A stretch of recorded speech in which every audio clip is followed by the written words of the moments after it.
Bonjour, bienvenue ce matin sur Martinique la Première. Bonjour à tous, bonjour les auditeurs. Alors, je rappelle que vous êtes avec nous, directrice de la communication de la Fondation Clément et de GBH. Et c'est normal que vous soyez en tête ce matin autour de la table pour nous présenter, nous parler de ce salon qui va se tenir samedi 2 et dimanche 3 août. C'est ça, je ne Absolument. me trompe pas. C'est bien En ça. face de vous, une voix aussi et une autrice bien connue sur notre antenne. C'est Suzanne Dracius. Bonjour. Bonjour. Merci d'être avec nous. Vous êtes l'une des autrices sur les 40 titres, 40 auteurs. 40 signatures pour ce salon.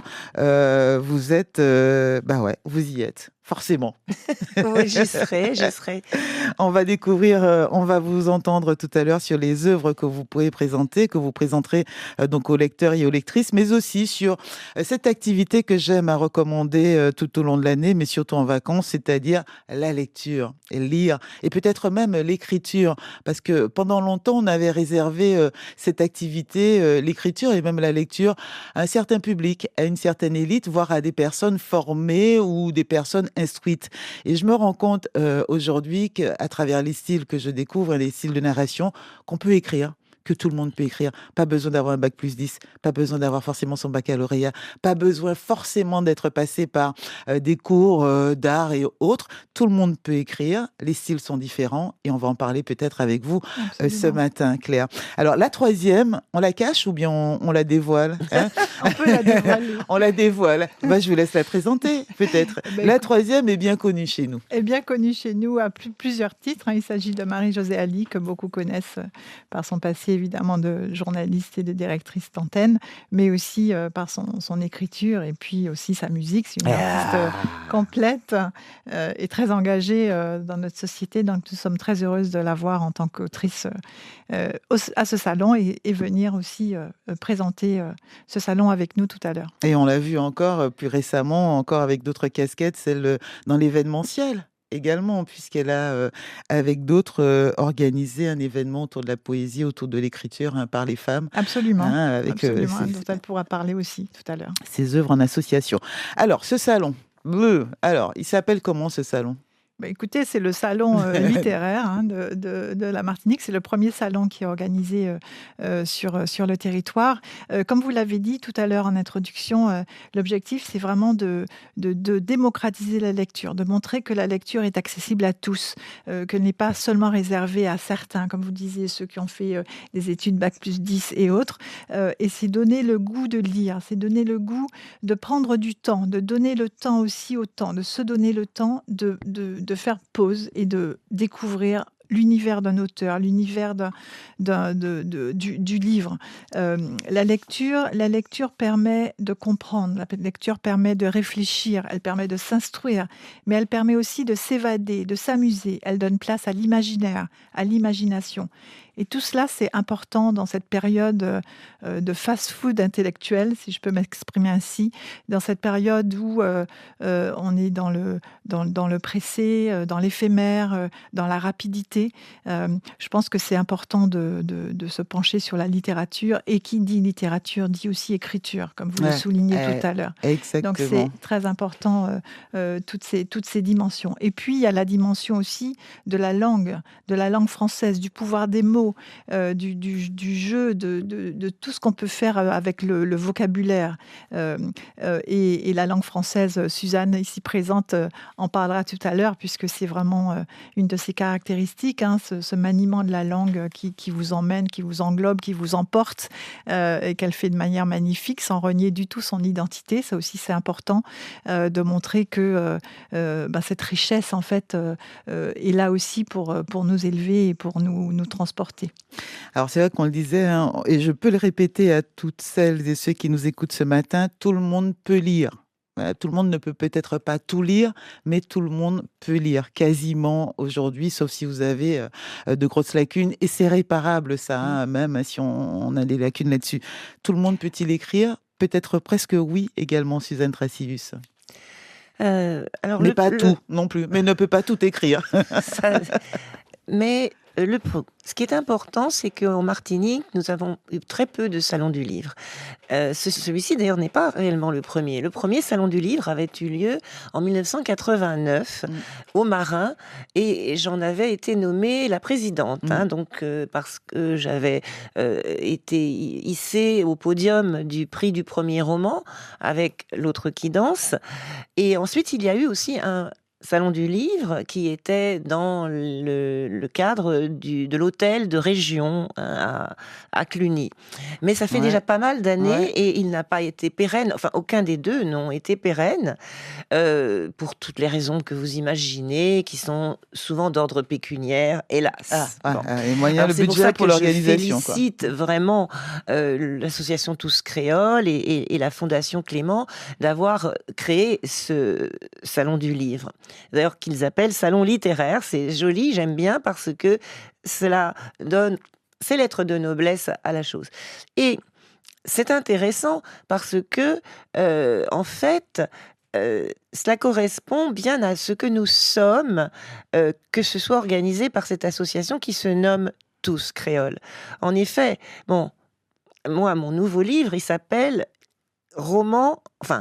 je donnerai le titre après, mais c'est un roman en miscellanée. J'ai tenu à ce que ce soit écrit sur la couverture. Pourquoi ? Parce qu'en fait, nous, en Martinique, ce peuple martiniquais, nous sommes des allégories vivantes des miscellanées. Alors, qu'est-ce que ça veut dire, miscellanée ? Ça vient tout simplement du latin miscere, qui veut dire mélanger. Quand vous dites si misser, par exemple, c'est se mélanger dans, avec in qui veut dire dans. Eh bien, nous sommes des miscellanées, des allégories des miscellanées. Tous Créoles est une émanation, finalement. On est comme des plantes, elle parle de nous, on est des plantes, c'est ça, parce que pour moi, c'est une référence aux plantes. Oui. Alors, ce que je voulais dire, c'est que il y avait vraiment un besoin, nous avons besoin de cela, parce que plus dans le monde il y a le chaos, et plus on veut revenir, si possible, vers le cosmos. Encore une fois, là, la racine, elle est grecque, pas latine, mais tout le monde connaît les mots cosmétiques, c'est-à-dire vers la beauté du monde. Nous voulons capter des éclats de beauté, et ils sont captés par les livres, et là, grâce à un salon littéraire, nous les propageons. Nous donnons aux gens l'organisation qui leur permet de venir goûter des éclats de beauté. Alors, ça ne va pas être longtemps, ça va être simplement au début du mois d'août, là, donc les 2 et 3 août, mais ne serait-ce que quelques instants, quelques de petits jours, nous allons offrir ça. Et ça, c'est quelque chose de merveilleux, de grandiose, en plus dans ce cadre magique de l'habitation Clément, qui se situe au François. Je faisais dernièrement une dédicace à Cultura, et je constatais vraiment qu'il y a des Martiniquais, je ne parle pas d'étrangers, il y a des Martiniquais qui ne savent même pas où est l'habitation Clément, et même qui ne connaissent pas. Alors voilà, ça sera aussi une occasion de faire connaître ce lieu qui est magnifique parce qu'en plus il est hautement symbolique, étant donné que, alors je vais rapidement raconter l'anecdote parce qu'elle est très belle. Justement, quand j'avais... Alors, comme je disais tout à l'heure, était issu au podium du prix du premier roman. J'avais été reçue à la résidence préfectorale à un déjeuner, et on m'avait placé à côté de monsieur Bernard Ayotte, qui dirige justement la Fondation Clément. Et il m'avait expliqué avec une grande fierté, je raccourcis l'anecdote, que quand il avait acheté l'habitation Clément, il était très heureux parce que, en fait, elle avait été initialement achetée par quelqu'un qui est très symbolique, monsieur Omer Clément, qui était né 4 ans après l'abolition de l'esclavage. Donc c'est quelqu'un qui descendait d'esclavés, qui était un mulâtre, comme on disait à l'époque, mais c'est important parce que lui, il a acheté il avait acheté cette habitation qui, bien sûr, dans le passé, avait porté des esclaves. Donc c'est très bien parce que ça c'est-à-dire que dès le début, toutes nos différences que je tiens à saluer, justement aussi à travers cette association Tous Créoles, parce que vous savez, alors je vais vous dire à la fois toujours la syntaxe latine, mais aussi l'algèbre, toutes les négations qui sont additionnées, que ce soit en latin ou en créole, ou en algèbre, quand on n'est ni tout à fait ceci, ni cela, ni ceci, ni cela, on accumule les négations. Oui, mais un ensemble de négations se détruisent et créent une affirmation. Et c'est ça que nous sommes, c'est ça que nous vivons, c'est ça que nous représentons, c'est ça qu'un salon du livre nous permet d'exalter. Voilà, j'étais un peu longue, mais je tenais à le dire. Ah oui, je tiens aussi à saluer le fait qu'il n'y a pas de coïncidence, il n'y a que des correspondances. Aujourd'hui, c'est l'anniversaire d'Alexandre Dumas, qui est notre ancêtre, notre écrivain, un des plus grands écrivains français, celui dont les personnages sont les plus connus au monde, et qui est lui aussi un mulâtre avec une grand-mère qui était esclavée, originaire de Saint-Domingue, l'actuel Haïti. Et je termine aussi sur ce truc parce que c'est le centenaire de Fanon, qui a quand même terminé son superbe livre par cette magnifique clausule, le livre Peau noire, masque blanc, « Oh, mon corps fait de moi toujours un homme qui interroge ». Un salon littéraire, c'est aussi l'occasion de faire venir des gens pour qu'ils s'interrogent, pour qu'ils soient toujours dans une découverte. S'ils restent chez eux, ils vont jamais ni trouver des réponses aux questions, ni même se poser les questions. Un salon littéraire va poser des questions, on en parlera peut-être plus en détail tout à l'heure, parce qu'il y a pas uniquement des livres qui sont là. Oui, il y aura des débats, il y aura des tables rondes. Voilà. Et donc, sur le on sera tous des hommes au sens d'être humain, hein, parce qu'il y aura des hommes et des femmes, bien sûr. Voilà. Je tenais à présenter la chose comme cela pour répondre à votre question. Un peu longuement, mais... Bah nous, on voit. Mais c'est Suzanne. Voilà, c'est ça, on est habitués. Marie-Josée nous a rejoint. On la laisse parler. Bonjour Marie-Josée Ali. Bonjour Marie-Josée. Bonjour Frédérica, bonjour les filles. C'est génial. D'abord, il n'y a que des femmes autour de ce truc. Parfois, ça fait du bien. Ah oui, hein, toujours. En plus, sur un sujet que nous aimons, oui. Toutes les trois et toutes les quatre se Je poser. suis désolée d'arriver en retard, mais c'était pas que la manif. Faites-nous un point route alors. Alors le point route, c'est qu'il y a un accident en plus, juste avant l'aéroport. Et donc, c'est cet accident qui crée le plus d'embouteillage, en fait, pour ceux qui viennent du sud, en fait. Voilà, pour ceux qui viennent du sud. Et après, il y a cette manif qui, ma foi, est assez, je dirais, homéopathique. Hein. C'est plutôt gentil. C'est léger. On passe, et une fois qu'on a passé la Galéria, on roule. Voilà. D'accord. Voilà le point. Merci pour le petit point route. Il faudra suivre, non pas Bison futé, mais Manicou futé, en fait, pour se trouver les chumachiens. Manicou futé. Manicou futé. Manicou monitette. Voilà, en grec dans le texte. Suzanne.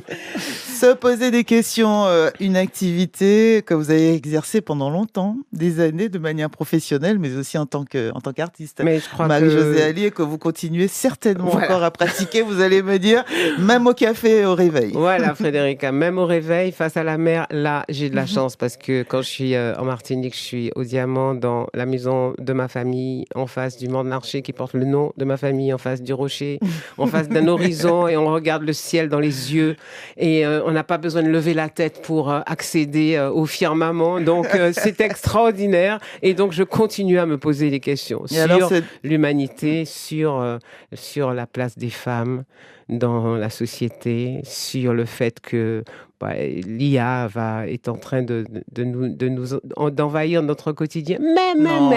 L'IA était déjà là. L'IA a déjà envahi notre quotidien. Non, mais moi, j'ai une théorie sur l'IA j'ai une théorie sur l'IA qui va nous faire du bien et qui va réveiller mesdames. Alors, justement, j'allais demander, est-ce que ce décor, est-ce que ces paysages apportent des réponses? Parce que c'est vrai qu'on se pose des questions, des fois on ne sait pas se les poser, mais des fois on se les pose sans même se rendre compte, inconsciemment.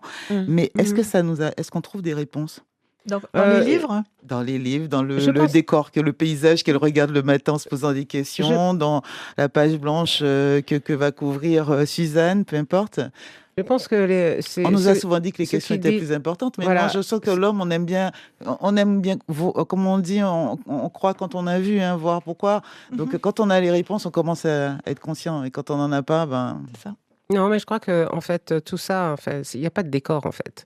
Il y a un espace dans lequel on vit, on respire, et je crois que il nous interroge. Il nous interroge. C'est pas poser des questions ou avoir des réponses. À la limite, c'est pas ça l'essentiel. L'essentiel, c'est de vivre.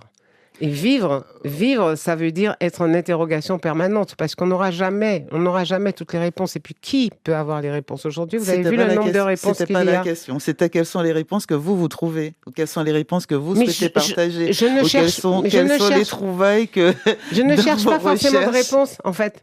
Je ne cherche pas de réponse, mais je vais donner un exemple concret, parce qu'on peut parler du sexe des anges pendant des années, et puis ça ne fait pas avancer le schmilblick.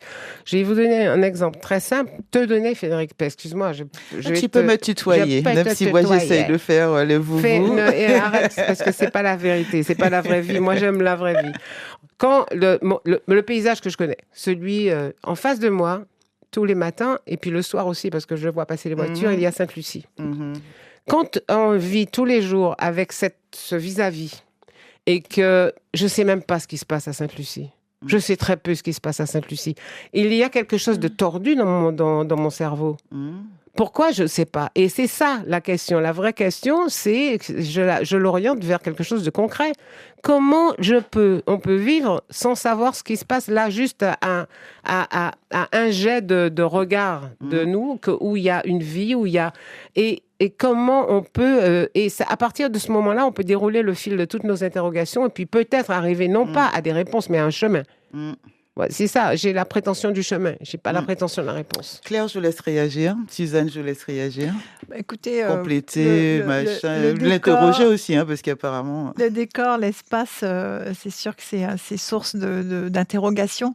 Mais pour revenir au sujet qui nous rassemble aujourd'hui, qui est le livre, je pense que, et les auteurs sont là pour en témoigner, c'est une façon, pour eux en tout cas c'est ma perception, d'exprimer leur ressenti, d'exprimer leur monde, d'exprimer leur univers. Et à travers la lecture, on a cette formidable opportunité, nous lecteurs, de côtoyer ces auteurs, de rentrer dans leur bulle, dans leur univers qu'ils nous font partager. Chaque livre est différent, chaque auteur est différent. Et donc c'est ça qui est magnifique, ça crée de l'émerveillement. Tout à l'heure, Suzanne parlait ça m'a fait penser en tout cas quand tu as parlé de l'univers poétique en fait. C'est Chamoiseau qui disait qu'on réveille la poésie, et c'est exactement ça. C'est avoir la possibilité d'accéder à une partie de l'âme de l'auteur, de son univers, et être comme ça pendant le temps de quelques pages, être englobé dans cette bulle et prendre le temps de rentrer dedans. Et c'est ça qui est magnifique avec la lecture. Et c'est ça qu'on a envie de partager et de faire découvrir à tous. Parce que comme vous le disiez, tout le monde peut accéder à la lecture, même ceux qui ne savent pas tout à fait lire ont cette possibilité d'apprendre. Et d'ailleurs, je voudrais souligner que parmi les auteurs présents, il y en a une qui a fait une méthode pour apprendre la lecture aux adultes. Elle s'appelle donc Anne-Nicole Parfaite. Elle a développé cette méthode. On la salue, on l'a effectivement reçue. Et donc, ça montre bien qu'il y a de la place pour tous, même ceux qui n'ont pas encore accès à la lecture. Et ça invite à venir. Un salon ouvert, Suzanne, là-dessus, vous souhaitez réagir encore? Et puis même Marie-Jo, c'est vrai que la première question était au départ, mais comment inviter? Comment intéresser, en fait, pour nous-mêmes, comment inviter les Martiniquais et Martiniquaises qui se disent des fois que la lecture, le livre, ou c'est dépassé, ou c'est réservé à certains, etc. Alors, j'arrive gonflée d'une expérience quand même, celle qui a été ouverte par Victor. Victor et son festival, Victor Laszlo. Il se trouve que depuis 4 ans, elle a ouvert la boîte de Pandore. La première année, il y avait peu de gens. Elle a des auteurs qui viennent d'un peu partout dans le monde. C'est pas du tout la même démarche. Elle est plutôt complémentaire, disons. Absolument. La démarche de Claire et de ce festival et de ce salon. Salon littéraire. Non, mais c'est important parce que c'est un salon qui est ouvert à nous. Et j'ai réalisé, au fur et à mesure, au fil des années, chaque année, qu'il y avait de plus en plus de monde. C'est-à-dire qu'il y a une vraie demande des Martiniquaises et des Martiniquais, des gens qui sont présents, y compris des touristes de passage, qui parfois rencontrent des auteurs qu'ils n'auraient jamais côtoyés auparavant. il y a une vraie demande, un vrai appel et un vrai intérêt pour l'imaginaire. Pour l'imaginaire, mais c'est aussi... beau, parce que les livres, c'est ça. Mais oui, l'autre mot, c'est l'imaginaire. vraiment ça, c'est pour l'imaginaire. Et moi, je me dis que finalement, c'est quoi, nous sommes quoi, tous ces gens qui écrivons, moi fort tard, parce que j'ai trop de respect pour l'écriture, pour le faire en même temps que j'étais ta patronne ou que j'étais en train de chanter je ne sais où. Et je fais tout ça, mais je sais que pour moi, nous sommes quoi? Nous sommes, disons, la mémoire de demain. Parce que la mémoire se nourrit, contrairement à ce qu'on imagine, la grande histoire qui piétine avec un H majuscule et qui raconte la version des choses du côté des dominants, forcément. Et puis derrière, il y a des petites voix sourdes qui s'élèvent pour dire « Mais non, ça n'était pas tout à fait ça, mais nous, on était là aussi, etc. etc. » Mais c'est pas ça, c'est pas suffisant. En fait, nous sommes quoi? Nous sommes comme les capillaires. Tous les capillaires qui viennent nourrir la veine et l'artère de l'histoire du monde. Et si nous ne sommes pas là, il n'y aura pas ce témoignage. Et c'est important, c'est marrant qu'on soit que des femmes autour de cette table. Parce que moi, je pense que la parole au féminin a été beaucoup occultée, que les femmes qui ont parlé, qui sont arrivées dans des espaces de pouvoir et tout, étaient tellement dans le syndrome de Stockholm, tellement dans un univers d'hommes à prouver qu'elles étaient encore plus que les hommes, que finalement, la vraie parole des femmes, la parole au féminin, celle qui ne va jamais, celle qui fait que, bon, ben, écoute... Celle qui ne se compare pas. Hein, on a au moins un recul de 9 mois sur l'univers. C'est dans nous. Et c'est pas tout à fait. Donc, cette parole qui va équilibrer celle des hommes, il faut qu'on la crée. Il faut qu'on la crée parce que n'oublions jamais que l'intelligence artificielle ne se nourrit que de ce qui a existé. Aujourd'hui, l'intelligence artificielle, pour moi, c'est, pardonne-moi ma vulgarité, c'est bullshit parce que elle boite. La parole des femmes, elle est où? Elle est où? Puisque même...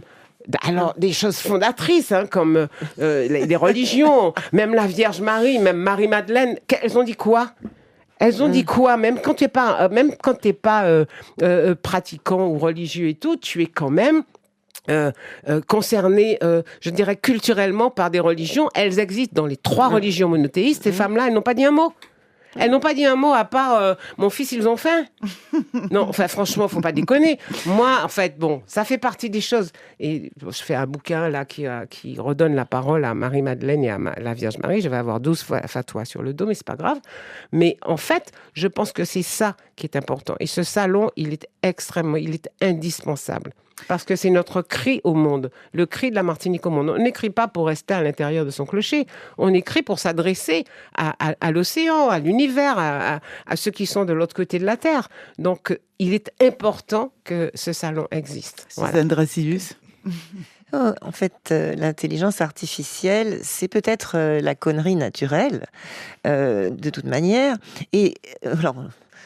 Il y a, par exemple, vous savez, la possibilité de lui demander écrivez un texte à la manière de Suzanne Dracius. Alors, il y a plusieurs personnes, des universitaires, des chercheurs, etc., qui se sont amusés à ça. Et alors, bon, il y a du bon, il y a du vrai, mais il y a tellement de délire. Quand vous vous amusez à poser la question, alors parce qu'ils sont nombreux, il y a Grok, bref, on va pas faire leur pub. Alors, c'est incroyable. Donc, du point de vue des idées, ça va. Du point de vue du style, mais il y a des choses complètement délirantes. Mais ça va s'améliorer, t'inquiète pas. De toute façon. Ils vont être parfaits. Et en fait... Ils apprennent comme ça. En fait... je crois qu'on n'a pas à la craindre. On doit simplement continuer à la dominer. En fait, l'esprit humain va continuer à la dominer parce que... c'est pour ça que j'ai utilisé ce gros mot, même en français. Comme disait Einstein, c'est infini, la bêtise. Donc, on ne pourra jamais la maîtriser. Mais par contre, on peut toujours maîtriser les données qu'on fournit pour alimenter. Or, c'est cela qui compte. Quant à la question de la parole des femmes, il est certain qu'elle a été longtemps occultée. Et ce qui compte aussi pour moi, c'est quelque chose d'un peu hédoniste, mais au sens noble du terme, c'est-à-dire le plaisir d'être femme. Alors, le titre de mon dernier ouvrage, en fait, quand je l'avais envoyé justement, puisqu'il demandait pour les organisateurs du Salon du Livre de Paris, le festival du Livre de Paris, qui avait eu lieu là, alors qui revenait au Grand Palais, dans le beau cadre du Grand Palais, encore un magnifique cadre. Et donc, quand ils ont reçu, parce qu'ils demandaient toujours les titres de la nouveauté, quand ils ont reçu le titre, pas le livre, hein, il n'était même pas encore terminé, mais enfin pas encore. Ils ont. Alors, le titre, c'est Le Cunilingus est la preuve vivante que le latin n'est pas une langue morte.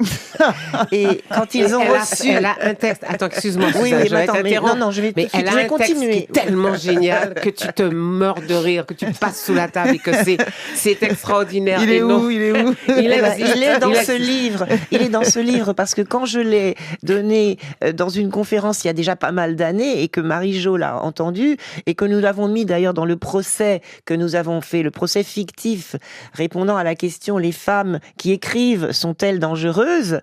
J'en avais fait un premier d'ailleurs, parce qu'une première fois on l'avait fait au Sénat, j'avais fait un texte qui était beaucoup plus sage. Et puis après il y a eu une conférence où j'ai donné ce texte qui développe le cunilingus est la preuve vivante. Eh bien, Marie-Jo, c'est vrai que je me rappelle, elle a dit « Ah, mais pour le prochain procès, je voudrais que tu prennes ce texte. » Alors, on l'a raccourci, et c'est vraiment à l'instigation de Marie-Jo, parce que vous étiez deux à être... C'est un trésor, ce truc. Alors, il y avait Catherine Cusset aussi, qui avait été complètement enchantée. Et j'avais expliqué justement à Catherine que ce texte faisait partie d'un livre que j'étais en train d'écrire, parce que, bon, moi, je prends mon temps, ça fait longtemps... on va revenir au salon Ça fait littéraire, longtemps que... Oui, voilà, ça fait longtemps. Oui, non, mais c'est toujours le salon du livre finalement, parce que c'est l'écriture pour montrer aux gens ce qu'ils peuvent avoir envie de faire et ce qu'ils peuvent avoir envie de vivre. En particulier, ce qu'ils ne veulent pas avoir envie de vivre. Les femmes, elles ne veulent plus qu'on leur ôte le plaisir d'être femme. Donc, travailler là-dessus, montrer dans un salon du livre qu'il y a par exemple pas mal de femmes qui écrivent, ce qui a été condamné pourchassés pendant des siècles et des siècles. Là, je n'ai pas encore vu la liste des auteurs ou autrices, mais je pense et j'espère qu'il y en a autant que d'auteurs. Il y a beaucoup de... Oui. Alors, je veux juste rajouter donc, que... ça, c'est important aujourd'hui de montrer ça. On parle beaucoup des femmes, mais je veux aussi honorer nos auteurs hommes qui sont aussi présents sur le salon. Oui. Ce n'est pas un salon féminin. Non, c'est pas du tout... Voilà, c'est mais ce que je voulais dire, c'est que ce salon est typiquement martiniquais. Les auteurs sont des auteurs martiniquais. C'est un point important aussi sur lequel je veux revenir. Effectivement, tout à l'heure, Marie-Jo a parlé du festival Un pays rêvé organisé par Victor Laszlo, qui est un très beau, très bel événement, qui nous donne la possibilité de rencontrer des auteurs venant d'un peu partout de la planète. Et c'est formidable, ça se passe pendant une semaine à la Martinique. Le salon littéraire que nous proposons donne à voir, en fait, est vraiment centré sur les auteurs de la Martinique, de la Caraïbe. Ça leur donne un espace pour exister. Et c'est aussi un des objectifs de ce salon, c'est non seulement de démocratiser la lecture, de permettre au public de venir à la rencontre de ces auteurs, mais c'est aussi l'occasion pour nos auteurs martiniquais de s'exposer, de rayonner, d'avoir de la place, qu'on entende leur voix. Enfin, vous allez certainement en témoigner, c'est quand même pas facile d'exister, d'émerger dans ce monde littéraire qui est foisonnant. Et donc, ça leur donne de la visibilité. Vous avez parlé beaucoup d'IA, mais on peut dire aussi de ces vitrines. Aujourd'hui, je veux savoir quelles sont les sorties littéraires. J'ai ça, les magasins, je vais dans la librairie, dans la bibliothèque en direct, grâce au numérique. Et là, c'est un événement physique. C'est un événement physique où tous les auteurs sont à portée de main. Non seulement tous les auteurs, et dans un beau cadre, parce que les gens peuvent ne pas avoir envie d'aller dans les librairies. Il y a des gens qui se disent c'est rébarbatif. Tandis que là, et puis il y a tous les genres aussi. Je crois que ça c'est important. Il y a tous les genres d'écriture. Il y a plusieurs choses. Effectivement, c'est un endroit où les auteurs se réunissent entre eux. Alors évidemment, on n'a pas pu réunir tous les auteurs parce que c'est c'est pas possible. Et puis bon, tout le monde n'était pas disponible, mais il y a ces 40 auteurs qui sont réunis et qui sont présents. Il y en a d'autres qu'on espère avoir aussi dans les prochaines éditions. Donc c'est un moment physique où le public peut venir les rencontrer. Ces auteurs présenteront leurs ouvrages, ils échangeront avec le public, ils feront des séances de dédicaces, ils animeront des conférences sur des thèmes différents. Ils auront des regards croisés sur les thématiques qui les animent. Donc cette richesse, ça change parce que cette richesse de la rencontre, elle est aussi unique parce qu'on peut facilement avoir accès à un livre dans une librairie, on a peut-être moins l'occasion de rencontrer l'auteur. Et c'est cette richesse de la rencontre humaine qui est importante de partager, de vivre, de découvrir. Et c'est l'ambition de ce salon. On va marquer une pause, mesdames. 9h45 minutes, vous nous direz tout le programme préparé, proposé à l'occasion de ce salon. Et vous nous direz chacune aussi les œuvres, les titres que vous présenterez, Marie-Jo et Suzanne. Certains ont déjà vos livres en main ou dans leur bibliothèque, et ce sera l'occasion de venir. On a des petites séances dédicaces comme ça sur la couverture, comme on voit dans les films, c'est possible? Absolument. Ouais. Comme on voit dans la vie, en fait, Frédérica. Non, on va pas tout le temps dans les salons. Non, vrai, on va pas tout le temps en librairie. Par contre, on le voit souvent. Sur la page de garde, effectivement. Voilà, on le voit souvent dans les films. Ce sont des petites choses qui paraissent avec son Covid, mais pas dans la vie, pas si souvent que ça. Et les lecteurs et lectrices adorent ça. Ils adorent ça. Il y en a qui sont capables de faire la queue, parfois longtemps, pour avoir leur dédicace. Et je trouve que c'est très émouvant parce que chaque fois qu'on fait une dédicace, on échange quelques mots. Alors bien sûr, on ne connaît pas toujours les personnes, mais il y a un contact humain qui se fait. Je suis sûre que vous n'écrivez pas toujours la même chose. Pas toujours, non. 9h46, petit message pour vous. 8h, 11h, NVLS Vacances. La première.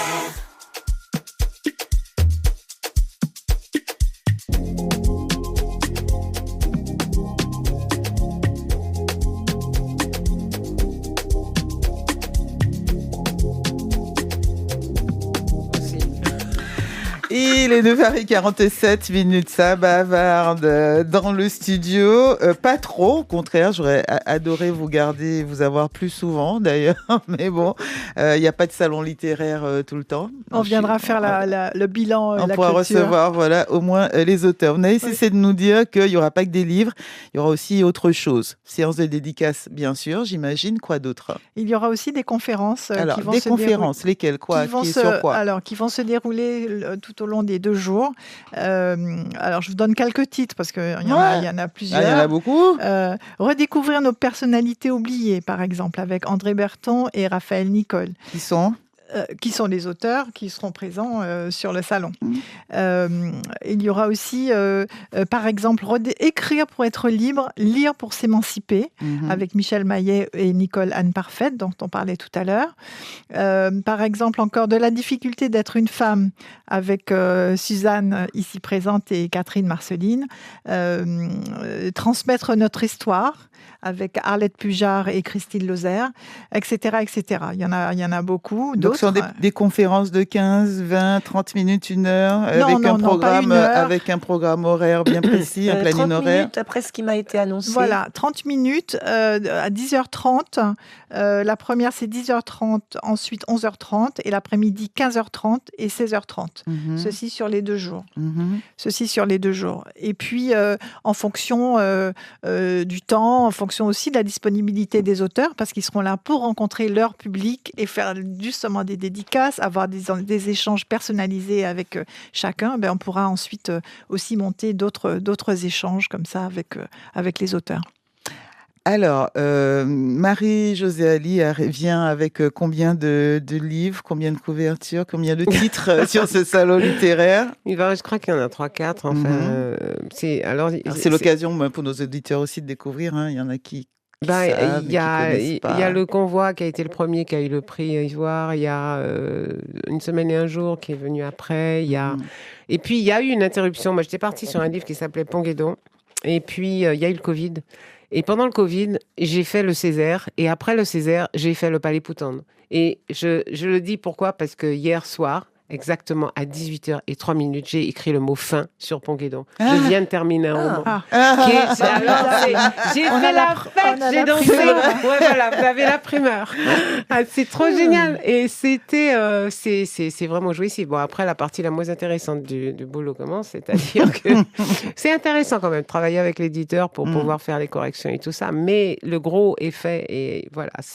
Donc, j'arrive avec tous ces livres-là. En fait, le premier que j'ai publié, c'était un livre que je partageais avec ma fille Frédéric, parce que on a réalisé que elle, avec ses peintures, elle expose d'ailleurs en ce moment, et elle, la Casaléo, et moi avec mes poèmes que j'ai écrits depuis l'âge de 17 ans.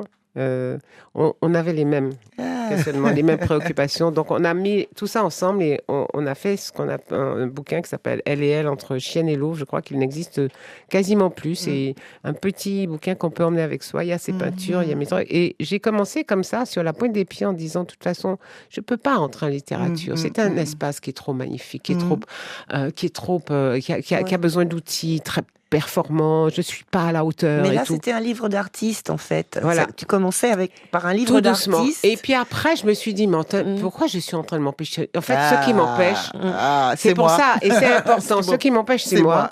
Et surtout, je suis quelqu'un d'extrêmement sérieux. Donc, travaillant H24, la télé, la radio, enfin, RFO à l'époque, c'était quand même un truc qui prend énormément de place, qui prenait beaucoup de place dans ma vie.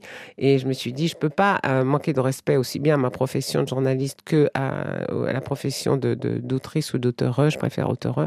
Et donc, il faut que j'arrête l'un pour faire l'autre. C'est ce que j'ai fait. C'est ce que j'ai fait. Et je veux dire, j'entendais dans la voiture, bouillant dans cet embouteillage, que tu disais que finalement, ce qui était la vraie révélation, c'est que tout le monde peut écrire. Je crois que tout le monde peut écrire, que tout le monde a besoin d'écrire. Après, que ce soit publiable ou publié, ou que ce soit publié 56 000 ans après votre mort, c'est pas grave. L'essentiel, c'est de témoigner. Parce qu'on est des petits témoins, on est les vrais fabricants de l'avenir. On est les vrais fabricants de la mémoire de demain. Et ça, c'est extrêmement important. Il faut jamais lâcher sa plume. Et pour moi, les plumes sont celles qui se mettent toutes ensemble là, pour former les ailes de la liberté. Ça, c'est important. Oui, la littérature laisse des traces. Et la littérature, c'est jamais anodin. On peut faire un tableau. Allez, on y met ce qu'on veut. Moi, je regarde un tableau, j'y mets beaucoup de moi, et l'auteur, j'ai même pas son visage en tête. Un livre, les mots sont là, sujet, verbe, complément. Et le tableau est dans ta tête surtout. C'est que le livre, quand tu l'as lu, chacun va y un tableau. Bon, et comme c'est ton tableau dans ta tête... La musique, c'est pareil. Tu peux choisir de remuer le bas du dos ou bien d'écouter les paroles avec beaucoup de... Le livre, c'est une liberté surveillée. C'est un marronnage. C'est un marronnage organisé, parfois volontairement désorganisé en apparence, parfois sophistiqué, parfois très débridé, très, très spontané. Mais c'est un marronnage, de toute façon. Et c'est d'ailleurs important parce qu'aujourd'hui, on en a de plus en plus besoin. Et il y a cette façon que le livre a de vous permettre de pratiquer, alors ce que j'appelle, moi, l'anamnésie propitiatoire. Tout le monde se rappelle, personne n'a oublié ce que c'est que l'amnésie, puisque c'est le fait d'avoir oublié. Mais l'anamnésie, donc qui est bien connue en médecine, mais que je reprends sur le mode poétique, l'anamnésie, c'est le fait, si vous voulez, c'est la désobéissance par rapport à l'injonction qu'on nous fait d'oublier. On nous ordonne d'oublier plein de choses.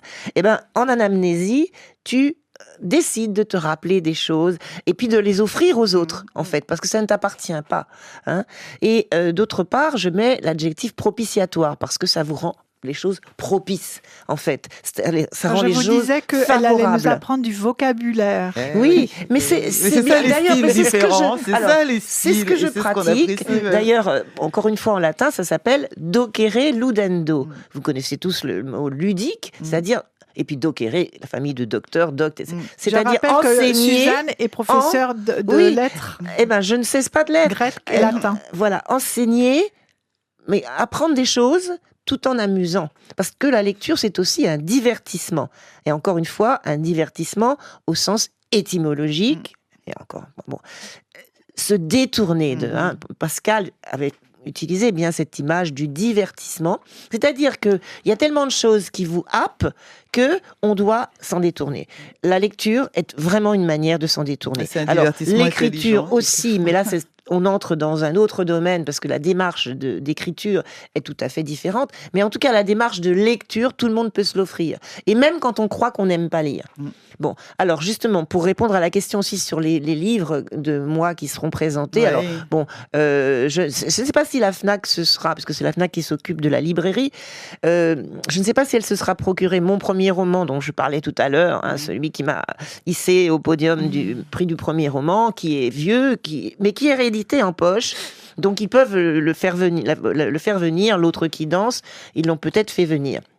Bon, mais sinon, il y a donc le cunilingus est la preuve vivante que le latin n'est pas une langue morte, qui ne parle pas que de sexe. Je suis désolée. Oui, mais enfin, on parle beaucoup du cunilingus quand même. Je vous le dis. Moi, je crois que c'est juste une métaphore. Ça en parle beaucoup. Mais on en parle en plus. Mais Vous savez, ce qui est extraordinaire avec aussi- Suzanne, ce qui est extraordinaire avec Suzanne en tant qu'auteur, c'est que cette femme, je la regarde, elle a réussi à marier sa profonde connaissance des lettres anciennes, Ouais. du grec et du latin, avec le débridage de sa réalité caribéenne.